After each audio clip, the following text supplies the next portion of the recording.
যদি তোমাদের আমার মতোই রোজ রোজ ডালিয়ার খিচুড়ি খেতে খেতে একঘেয়েমে এসে যায়, তাহলে কিন্তু ডালিয়ার এই পোলাওটা তোমাদের জন্য একেবারে বেস্ট হবে।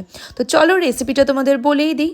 এখানে নিয়েছি 1.5 কাপ পরিমাণের ডালিয়া, সেটা 3 কাপ জলে নুন দিয়ে ভালো করে সেদ্ধ করে নিয়েছি, আর সেটাকে ঘি দিয়ে মাখিয়ে রেখেছি। দেখতেই পাচ্ছ কতটা ঝরঝরে। নিয়েছি পেঁয়াজ, ক্যাপসিকাম, গাজর, আর নিয়েছি কিছুটা পরিমাণে সোয়াবিন। এরপর দেখো কতটা পরিমাণ তেল দিয়েছি। এই পরিমাণ তেলেই কিন্তু রান্নাটা করবে যদি এটা হেলদিভাবে খেতে চাও, নাহলে তোমরা তেল অ্যাড করতেই পারো। তারপর সবজিগুলোকে ভালো করে ভাজা ভাজা করে নিতে হবে, আর দিয়ে দেবে কাঁচা লঙ্কা আর একটু ম্যাগি মশলা। এই মশলাটার ফ্লেভারটা না ভীষণ ভালো লাগে, যে কোনো তরকারিতে অ্যাড করে দেখতে পারো। তারপর আরেকটু ভাজা ভাজা করে নিলাম।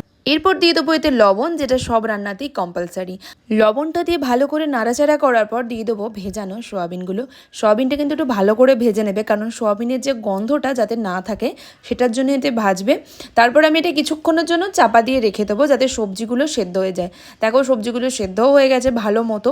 এরপর দিয়ে দেবো সেদ্ধ করা ডালিয়াটা কিন্তু আমি কড়াতেই জল দিয়ে সেদ্ধ করেছি, তবেই কিন্তু ঝরঝরে ব্যাপারটা হবে।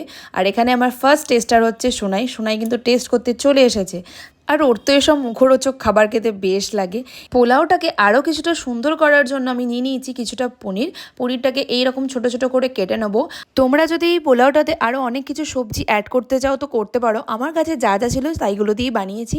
এরপর সামান্য তেলে পনিরটাকে আমি সামান্য লঙ্কার গুঁড়ো আর নুন দিয়ে ভেজে নেবো, আর একটু ফ্লেভার আনার জন্য দিয়ে দেবো এই গার্লিক সসটা। এটার কিন্তু ফ্লেভারটা ভীষণই সুন্দর।